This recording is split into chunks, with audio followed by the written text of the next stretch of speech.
Hello everyone, welcome back to my another study vlog. I know एक लंबे time के बाद I am uploading my vlogs just because exam में थोड़ा ऊपर नीचे हो गया था। कभी हो रहा है, कभी एग्ज़ाम नहीं हो रहा है।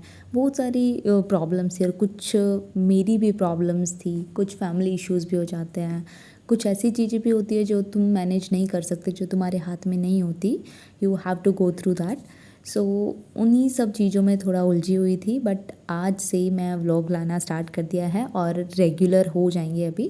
फिर यहाँ पे आई एम सॉरी, मैंने अपना टाइमर का नहीं बताया। तो मॉर्निंग में मैं सुबह 5 बजे उठ गई थी। उसके बाद मैंने टेबल वगैरह क्लीन किया था। Then I started studying. सबसे पहले मैंने टाइम टेबल भी बना लिया था, क्या कवर करना है क्या नहीं। तो मैंने ना यहाँ पे मैथ्स में एक चीज़ देखी थी कि मैथ्स में आई डोंट नो कहाँ से पूछेगा कहाँ से नहीं, क्योंकि सिलेबस तो क्या चेंज हुआ है, पैटर्न जो चेंज हो गया है उसके बाद थोड़ा सा लग रहा है कि कहाँ से पूछ ले कहाँ से नहीं। तो इसके लिए मैंने ना फॉर्मूला बुक में जो भी चीज़ है मेरे को वो तो करनी ही है। तो इसमें तो कोई वो ही नहीं है कि इसको छोड़ के जाऊँ या नहीं। तो मैंने यहाँ पे मैंने स्टार्ट किया हुआ है ज्योमेट्री। और ज्योमेट्री में मैंने फॉर्मूला बुक से नहीं कर रही हूँ, क्योंकि मैंने इसकी एक मैराथन सेशन भी लिया था। तो वहाँ पे मैंने ज्योमेट्री के सारे नोट्स बना लिए थे। इसमें सर्कल भी आता है, क्वाड्रिलेटरल, पैरेललोग्राम, ट्रेपीजियम, एवरीथिंग। और यहाँ पे आप नोट्स भी देख सकते हो। मैंने इस तरीके से बनाया हुआ है कि तुम बहुत कम टाइम में अच्छे से रिवीजन कर सकते हो। फॉर्मूला बुक में बहुत सारे पेजेस हो जाते हैं, तो उसमें भी डर सा भी लगने लगता है। तो यहाँ पे मैंने फॉर्मूला बुक का एक स्लॉट लगा लिया था। फिर उसके बाद मैंने अपना मैथ्स में जो टॉपिक स्टार्ट किया होता है that is time, speed and distance. ये एक ऐसा टॉपिक है ना कि जो बच्चों को प्रॉब्लम होती है और इम्पॉर्टेंट टॉपिक भी है। सेकंड थिंग, ये मैंने बहुत पहले बनाया था। मैंने उसके बाद नॉर्मल क्वेश्चंस आते हैं मैं बना लेती हूँ, बट ऐसे मैंने स्पेसिफिकली इसको टाइम नहीं दिया था कि हाँ इसको एक अलग से स्लॉट देती हूँ। तो यहाँ पे मैंने अभी सोचा था कि भाई टाइम है, इनफ टाइम है मेरे पास, तो टाइम, स्पीड एंड डिस्टेंस कर लेती हूँ। 3 दिन हो गए हैं इसे करते करते, और अभी भी 2 सेक्शनल टेक्स्ट इसके मतलब बाकी है। तो मेरे को वो भी लगाने थे। और ये मैं RBE से लगाती हूँ इसके मॉक्स, क्योंकि RBE का मैंने वो टेस्ट सीरीज से ना वो परचेज़ कर ली थी। और उसमें बस जो भी क्वेश्चंस है ना, मतलब बहुत सारे क्वेश्चंस है उसमें, सर ने बोला हुआ है कि ये इनफ है एग्ज़ाम प्रिपरेशन के लिए। तो अभी मैं सिर्फ जो टेस्ट की फॉर्म में होता है ना वही देना प्रेफर कर रही हूँ, कि थोड़ा स्पीड भी बन जाए और एक कंप्यूटर पे या फिर लैपटॉप पे तुम्हें टेस्ट देने की आदत बनी रहे, जिससे कि एग्ज़ाम में तुम्हारे ऊपर बर्डन सा ना आए कि हाँ तुमने अगर मॉक कम भी लगाया है तो मैनेज तुम कर लोगे। अगर तुमने सेक्शनल मॉक्स वगैरह दे रखे हैं मैथ्स के, तो आप लोग भी इसको परचेज़ कर सकते हो। और मेरे को ना ये 199 में पड़ा था शायद, अभी मेरे को एग्जैक्टली तो याद नहीं है कितने में कितने नहीं। तो यहाँ पे बस मैंने मैथ्स में इतना ही लगाया था। फिर उसके बाद मैंने मॉर्निंग में तो बारिश हो ही रही थी, फिर इस टाइम भी it was raining very heavily, it was raining cats and dogs. So रुक ही नहीं रही थी बारिश, बट मेरे को कुछ करना नहीं था। थोड़ा बहुत काम करती हूँ, बारिश की वजह से मैंने वो भी नहीं किया आज। तो आई डिसाइडेड कि चलो अपना पढ़ाई कर लेते। तो यहाँ पे मैंने अपना ब्रेकफास्ट कर लिया था।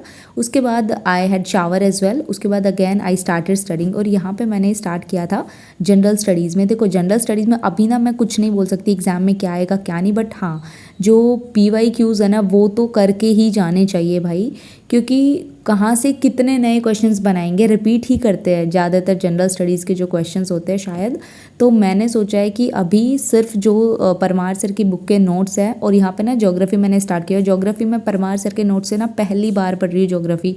जिस ज्योग्राफी मेरे को आता है जहाँ से मैंने किया हुआ है ना, बट परमार सर के नोट्स से पहली बार है, तो इसलिए मेरा ये फास्ट रिविजन चल रहा है। बहुत सारे नाम थे वो मेरे को ऑलरेडी याद थे। और हाँ सर ने ना कुछ ट्रिक्स दी हुई है, like neighbouring countries of India, और जैसे कि सिक्किम किस किस स्टेट को टच कर रहा है और कंट्री को टच कर रहा है, या फिर म्यांमार से कौन कौन से हमारे इंडिया के स्टेट्स कनेक्ट होते हैं। तो उस तरीके से वो मेरे को अच्छा लगा। सर ने ट्रिक्स के साथ भी दी हुई थी, लाइक भूटान वाला भी दिया हुआ था। तो यहाँ पे मैंने ज्योग्राफी को 2 स्लॉट दे दिए थे, और थर्ड स्लॉट में जो मेरे को ज्योग्राफी नहीं करना था बट करना जनरल स्टडीज़ में था, तो यहाँ पे मैंने अभी कुछ दिन पहले ही मैंने पॉलिटी ख़त्म किया, उसके बाद ही मैंने ज्योग्राफी स्टार्ट किया था।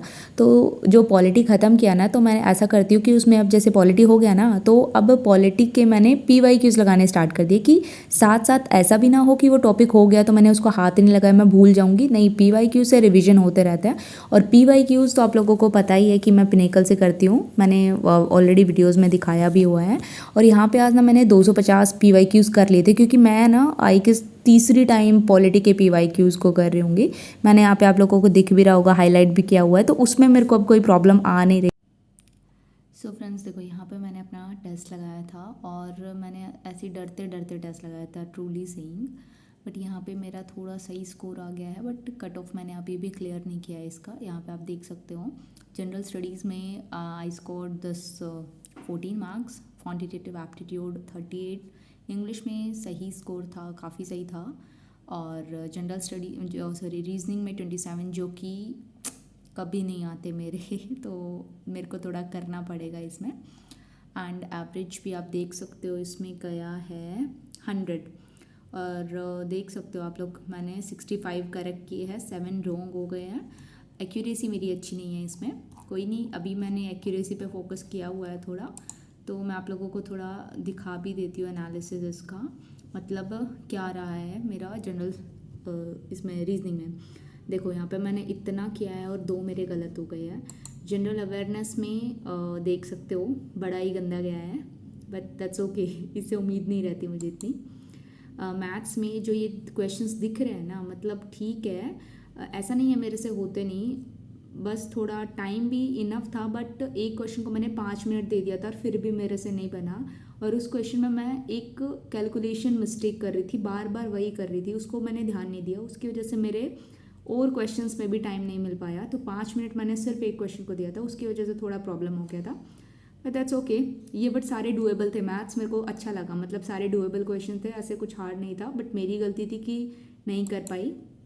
और इंग्लिश में मेरा एक गलत हुआ है यहाँ पे, और इसमें भी आर्टिकल्स वाले मिस्टेक्स थी, तो कोई नहीं, धीरे धीरे अभी समझ आ रहा है कि एडुकेटिव कैसे पूछ रही है क्वेश्चंस और कैसे नहीं, तो धीरे धीरे हो जाएगा। बस अभी मेरे को ना रीजनिंग पे ही अपना देखना है, तो अगर आप लोगों को पता है रीजनिंग का कोई सेक्शनल मॉक है या फिर कुछ सजेस्ट करना चाहते हो तो you can suggest me for the reasoning. फिर टेस्ट लगाने के बाद मैं छत पे चली गई थी क्योंकि मेरे को थोड़ा सा रेस्ट चाहिए था, बट छत पे जाने के बाद मौसम सही था तो I decided to study here. और यहाँ पे मेरा टाइमर सारा आउट हो गया था, जो भी मॉर्निंग से मैंने किया हुआ था ना वो गलती से मैंने बटन पे क्लिक कर दिया और वो हो गया आउट। फिर यहाँ पे अगेन मेरे को स्टार्ट करना पड़ा टाइमर, और ऑब्वियसली इंग्लिश तो मैं पहली बार ही स्टार्ट कर रही हूँ, मॉर्निंग से मैंने इंग्लिश को दिया नहीं था स्लॉट, और इंग्लिश में मैंने आज की जो स्केड्यूल में लिखा हुआ था कि मेरे को फ्रेजल वर्ब्स इसकी करनी है, और फ्रेजल वर्ब्स इसमें ना 1800 के आसपास है, जो कि एसएससी में पूछी हुई है। और ऐसे नहीं कि सिर्फ 1800 है, उसके बाद भी कुछ है, वो मैंने ध्यान नहीं दिया है क्योंकि वो एसएससी के अदर एग्ज़ाम्स ऐसे कुछ था उसमें, तो मैंने वो इतना ध्यान नहीं दिया, मुझे लगा अभी जो आता है ना वही कर लो। तो यहाँ पे बस मैंने एसएससी वाली फ्रेजल वर्ब्स ही की थी, और इसी में इतना टाइम लग गया था, 900 के आसपास मैंने की थी, तो मैं यहाँ पे इंग्लिश ग्रामर को टाइम नहीं दे पाई थी बेसिकली इसमें। फिर उसके बाद देखो ना अभी कितना टाइम हो रहा है, 7 हो रहे हैं, ठीक है, और मेरे घर पे इस टाइम पे खाना बन जाता है, खाना इन द सेंस डिनर बन जाता है, और see here, so here I am having my dinner, तो ये अच्छी बात है, आप लोग भी जल्दी कर लिया करो। और यहाँ पे आता है रीजनिंग में, रीजनिंग का मैंने सेक्शनल मॉक लगाया था क्योंकि मेरा मन नहीं कर रहा था और पढ़ने का, तो यहाँ पे आप देख सकते हो फर्स्ट मॉक में बड़े ही गंदे मार्क्स आए थे 27, और गलतियाँ भी समझ में आई, बट इट्स ओके, थोड़ा थोड़ा हो जाएगा। फिर सेकंड मॉक में थोड़ा सही स्कोर आ गया था, बस आज के लिए मैंने इतना ही किया था।